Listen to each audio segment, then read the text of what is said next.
Hi, my name is Valerie Mokas, and welcome to my very first blog.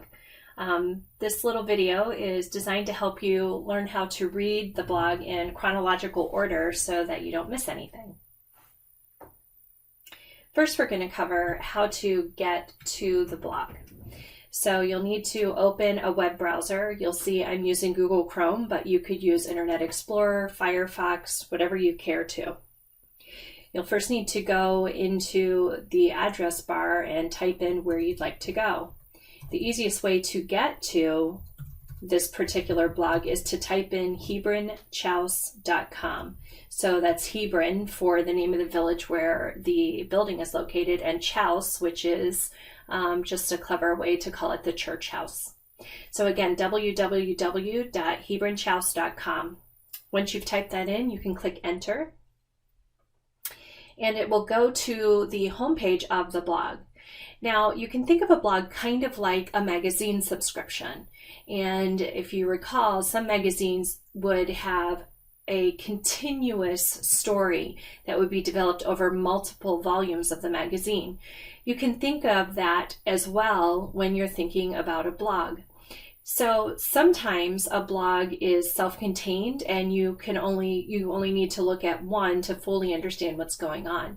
But some blogs are a little bit longer, and so you need to look at multiple posts within the blog to understand the full story. And for Mary Elizabeth, you definitely want to read all of the story, all of the posts to understand her full story. So you'll notice that the most recent item is actually what's showing up here. I haven't posted anything for Mary Elizabeth since the end of August. And so when you go to that home page of hebronchouse.com, the system actually switches over to the full name of the blog. We just put a short name so it's easier to type in hebronchouse.com instead of typing in maryelizabethchouse.wordpress.com. You can use either though. When you go to this location, it's going to give you the most recent post to the blog. So soon, this will not any longer say August, it'll be a post probably for October, and then eventually November. So to find the oldest post to the blog, if you scroll down a bit, which is what I've done here, you'll see I'm just scrolling down through the screen.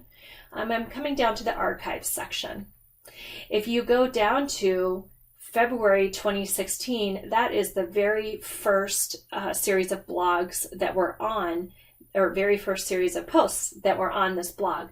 So if you go to February 2016 and click on that link, you'll notice that you have a February date for one of these posts.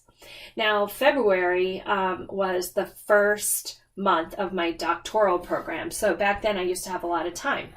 And you'll notice if you scroll down, there's a second and a third post all on this same page.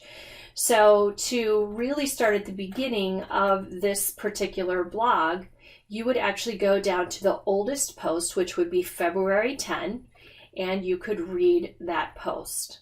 Then after completing the reading of that post, you would scroll up to the next post, read it, scroll down through it as you're reading it, and then once you reach the end, you can scroll up again and read the last post that was posted in February.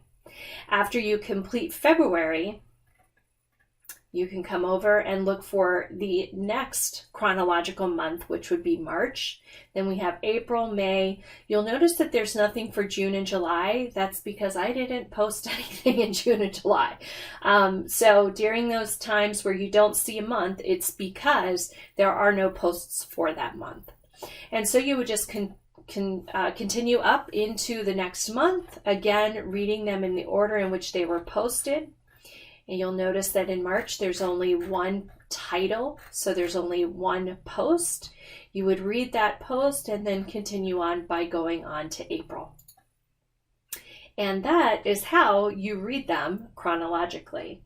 Thanks for visiting my blog, and I hope you get a chance to actually come and visit the Chouse herself. Take care. Bye-bye.